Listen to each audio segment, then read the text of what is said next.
দেখো দেশের বাইরে আছি বলে কি হয়েছে, মকর সংক্রান্তিতে পিঠে বানাবো না বাঙালি বলে কথা, পিঠে তো বানাতেই হবে। চালের গুঁড়োটা গুলে নিলাম, তার সাথে দিয়েছি একটুখানি লবণ, একটুখানি খাবার সোডা দিয়ে গরম জল দিয়ে ভালো করে গুলে নিয়েছি। দুধ গরম হয়ে গেছে, এখন এর মধ্যে দিলাম এলাচ, একটু দেবো গুঁড়ো দুধ, আর তার সাথে একটু দেবো চিনি। দুধটাকে ভালো করে দিয়ে আমি কিন্তু আঁচ বন্ধ করে দিয়েছি। আমার বাপের বাড়িতে না এই মকর সংক্রান্তির দিন মাটির খোলা পুড়িয়ে এই কাঁচি পোড়া পিঠে বানানো হয়, কিন্তু আমার শ্বশুর বাড়িতে সেই নিয়মটা নেই। সেই জন্য আমার বর বলছিল সে নাকি এরকম পিঠে কোনোদিন খাইনি, তাই ভাবলাম চলো আজকের দিনটাই পিঠেটা বানানোই যায়। বিদেশে বসে মাটির খোলা কোথায় পাবো বলো, সেই জন্য আমি একটা আপ্পাম মেকার নিয়ে নিলাম, তাতে একটু অয়েল গ্রিস করে নিয়ে দুধের যে আঁচটা ছিল সেটা বন্ধ করে দিয়েছি, আর এখন একটুখানি গুড় দিয়ে নিলাম। আমার কাছে খেজুরের গুড় নেই, আমি আখি গুড় দিয়ে নিয়েছি, কিন্তু আমি জানি এইটা খেজুরের গুড়েই বেশি সুস্বাদু হয়। পিঠেটাকে অনেকে কাঁচি পোড়া, কাঁচি খোলা বা চিতই পিঠে বলেও অনেকে জানে। পিঠেকে দেখো সুন্দর করে আমি উল্টে দিচ্ছি এদিকে। দেখো আমি ভীষণ খুশি, কারণ আমি প্রথম কাঁচি খোলা পিঠে বানাচ্ছি। প্রত্যেকটা পিঠে কিন্তু খুব সুন্দরও হয়েছে। প্রতিটা পিঠেতে দেখো কি সুন্দর ছোট্ট ছোট্ট ছিদ্র মতন হয়েছে, যার জন্য ভালো করে রসটাও ঢুকবে।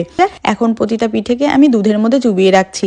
তবে দুধের মধ্যে না ভিজিয়েও কিন্তু শুকনো এই পিঠেগুলোকে খাওয়া যায়। নলেন গুড়ের সাথে ডিপ করে খেতে হয়, খুবই সুস্বাদু লাগে। আমার কাছে নলেন গুড় নেই বলে আমি দুধেই ভিজিয়ে রাখলাম।